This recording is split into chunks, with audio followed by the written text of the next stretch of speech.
మెదక్ జిల్లా చిన్నశంకరంపేట మండల వ్యాప్తంగా నాగుల పంచమి వేడుకలు ఘనంగా నిర్వహించారు. మహిళలు నాగుల పుట్ట వద్ద పాలు పోసి ప్రత్యేక పూజలు మొక్కులు చెల్లించుకున్నారు. నాగదోషాలు తొలగి ఆయురారోగ్యాలు సంతాన సౌభాగ్యం కలుగుతాయని భక్తుల విశ్వాసం. అనంతరం దుర్గామాత ఆలయంలో ప్రత్యేక పూజల్లో నిర్వహించారు.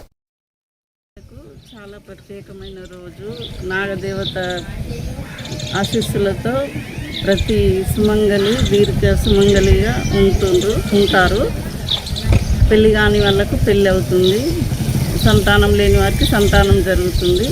చాలా గొప్ప దేవత నాగదేవత. ఆమె ఆశీస్సులతో అందరం చాలా బాగుండాలి. అందరికీ నాగుల చవితి శుభాకాంక్షలు. ఈరోజు నాగుల పంచమి సందర్భంగా పుట్టలో పాల్గొనడం జరుగుతుంది.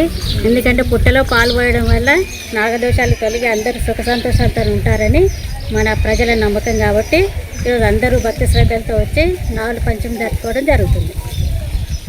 అందరికీ నాగుల పంచమి శుభాకాంక్షలు.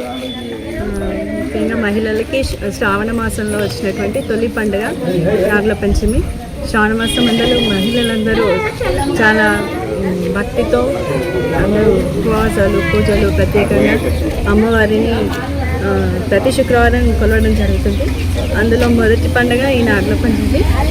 నాగుల పంచమి మహిళలందరూ వచ్చే పుట్టలో పాలు పోసి వీలైన వాళ్ళు నాగులు అంటే పిండితో కానీ